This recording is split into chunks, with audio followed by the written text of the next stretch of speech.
Educational, informative, controversial content to keep you free. This is the Radio for Freedom Network, featuring The Phil Garris Show, broadcasting from the city beautiful Orlando, Florida.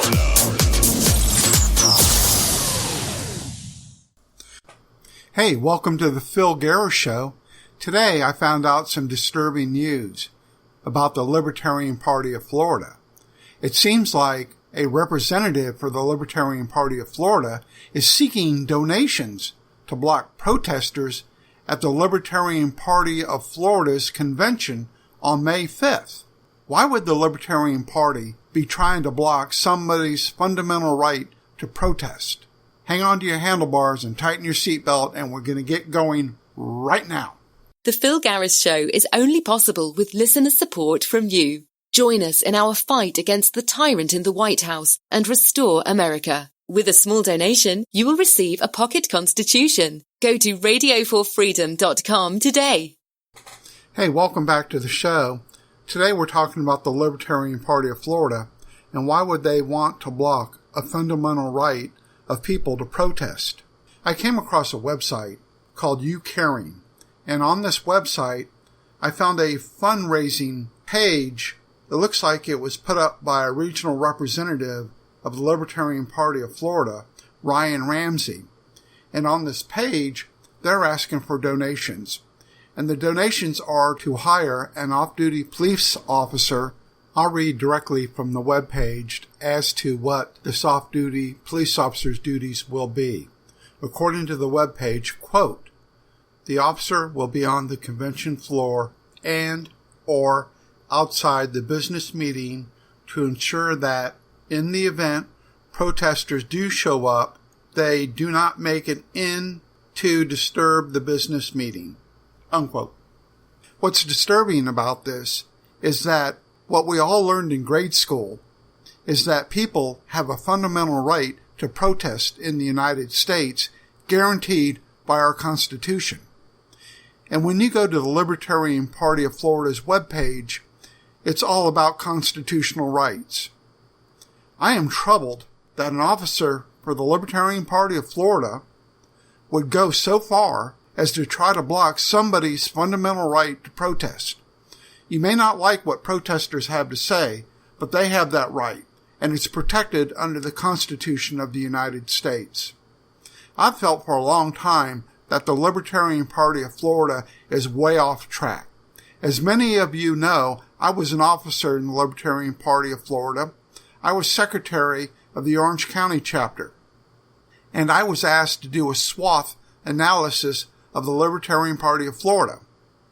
And in this analysis, I came across some information that was very disturbing and tendencies of the Libertarian Party of Florida to start going right. And they have gone far right. They have gone far right to the alt-right. And now they're blocking or trying to block somebody's fundamental right to protest. A lot of other things have happened in the Libertarian Party of Florida. In fact, the chair, Adrian Wiley, made a strong stand.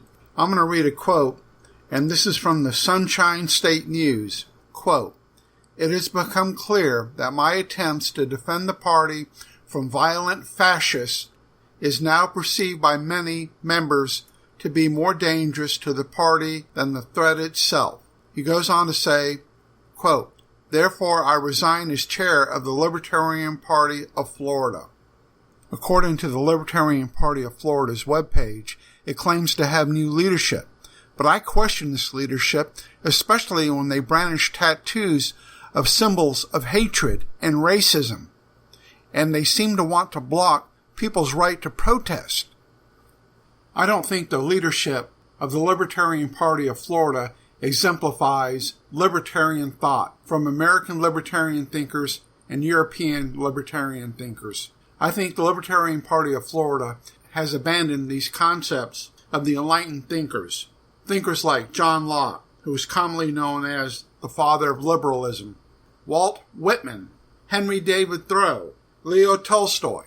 Instead, it seems like the Libertarian Party of Florida have embraced people like Alex Jones, Roger Stone, and the Koch brothers, and the Cato Institute, and people that are only out for their own capitalistic gains.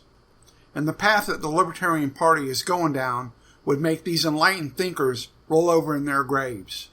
They've gotten away from the fundamentals of humanitarianism in the libertarian concept. This is an absolute disaster for this party.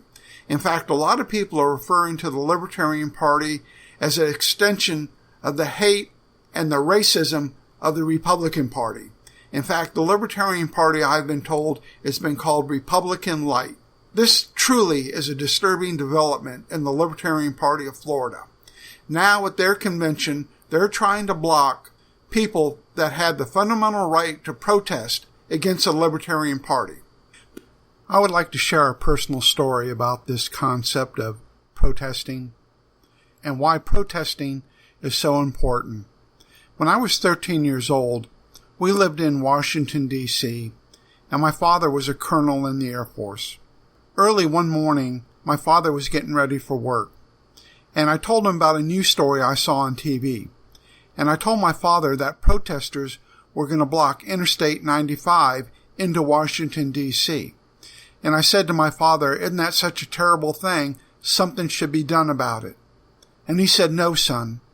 It's very important that people have the freedom to protest.